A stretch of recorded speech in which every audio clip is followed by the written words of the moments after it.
माना जाता है कि ब्लैक होल यूनिवर्स का मृत्यु द्वार है। जो भी उसके अंदर आता है वो गुम हो जाता है, परंतु कहाँ? ब्लैक होल के पीछे क्या है? कभी कभी हमारा भूतकाल भविष्य में हस्तक्षेप करके बना होता है। अंत ही शुरुआत है और शुरुआत ही अंत है।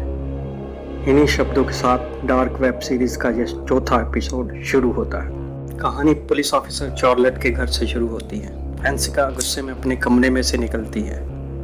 उसके बाद चार्लेट एंड उसका पति पीटर टॉफलर दोनों अलग अलग कमरे से निकलते हैं और एक दूसरे को गुड मॉर्निंग कहते हैं। पीटर कहता है कि उसको उसके डैड के पास जाना है, सो एलिजाबेथ को तुम स्कूल छोड़ देना। एलिजाबेथ चार्लेट की दूसरी छोटी बेटी है जो बोल नहीं सकती, परंतु साइन लैंग्वेज में अपनी बात बता सकती है।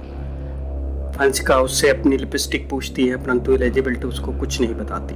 चार्लेट उसकी माँ कहती है कि वो दोनों को स्कूल छोड़ देगी, परंतु फ्रांसिका कहती है कि वो बच्ची नहीं है जो खुद स्कूल चली जाएगी। उधर एलिजाबेथ अपनी माँ से मिक्कल के गुम हो जाने वाले केस पर पूछती है। उसकी माँ कहती है कि मैं जहाँ तुम्हारे साथ अपना पुलिस वर्क डिस्कस करने नहीं बैठी हूँ। उधर जोनस अपने घर से स्कूल के लिए निकलता है तो उसकी माँ कहती है तुम घर पर रुक सकते हो, अगर तुम चाहो मैं स्कूल में फ़ोन कर दूंगी, परंतु जोनस उसको मना कर देता है। उधर पीटर का फादर उसको बता रहा होता है कि वह फिर से होने वाला है और उसको रोकना चाहिए। पीटर उसका हाथ पकड़कर कहता है कि किसको रोकना होगा, तो उसका पिता रहस्यमय तरीके से कहता है tick tock tick tock. Elizabeth अपनी माँ की कार में स्कूल जा रही होती है। उसकी माँ चार्लेट एक जगह कार रोकती है और कार से निकलकर एक रोड के पास एक बॉक्स को ओपन करती है। एक्चुअली वहाँ से जितनी भी गाड़ियाँ निकलती हैं वहाँ पर लगा कैमरा उसको रिकॉर्ड कर लेता है।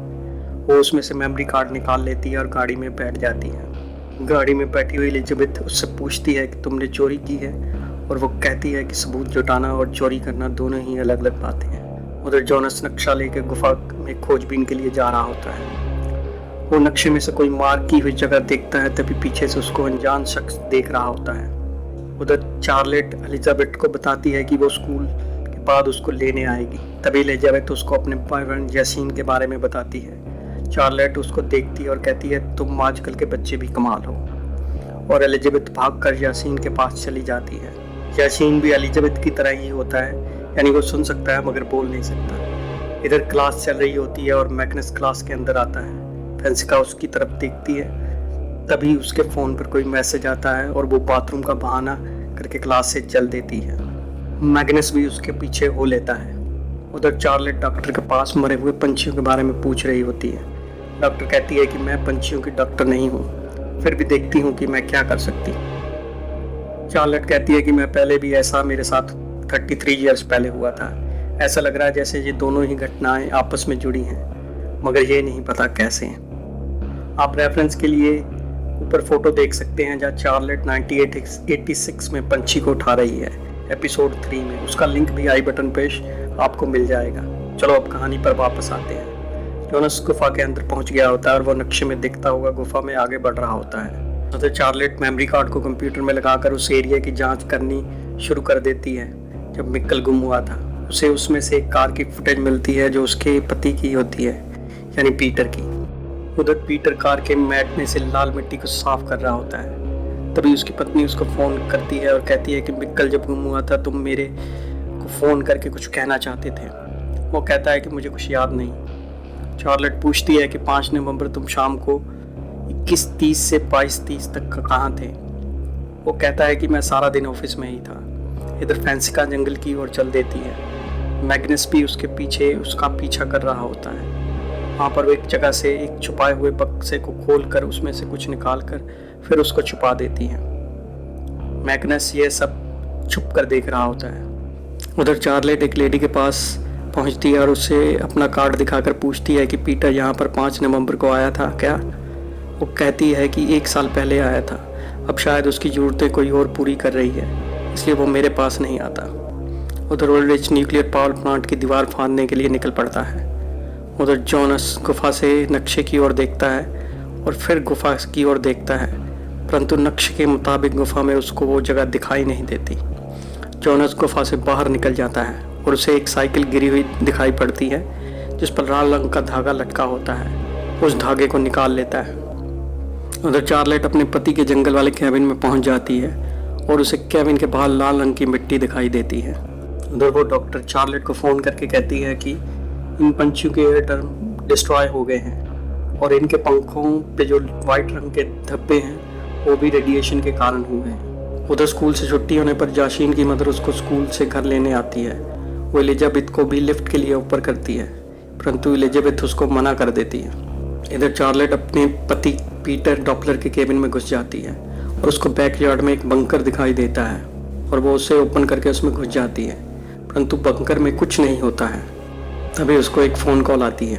चार्लेट अपने हस्बैंड पीटर को कहती है कि तुम एलिजाबेथ को स्कूल से वापस ले आना और कहती है मुझे अर्जेंटली न्यूक्लियर पावर प्लांट पर जाना है।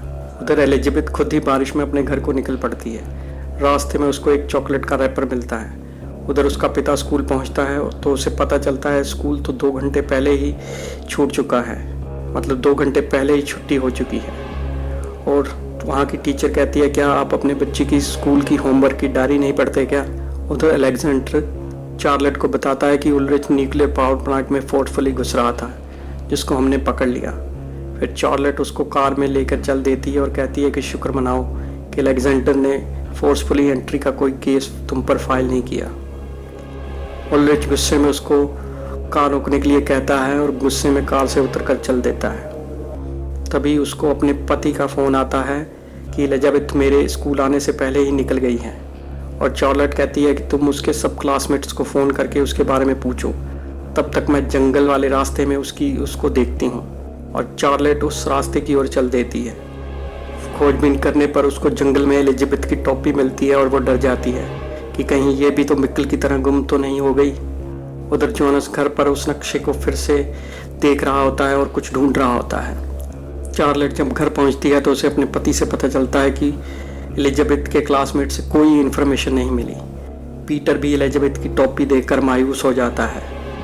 दोनों गम के कारण एक दूसरे को गले लगा लेते हैं। तभी एकदम से दरवाज़ा खुलता है और एलिजाबेथ घर के अंदर आ जाती है। दोनों उसको गले लगाते हैं। उसकी माँ पूछती है कि स्कूल से आने में इतनी देर कैसे हो गई। वो कहती है मुझे नोहा मिला था और उसने एक पॉकेट वॉच मेरे को दी है और कहा कि अपनी माँ को दे देना, तुम्हारी माँ मेरे को पहचान लेगी।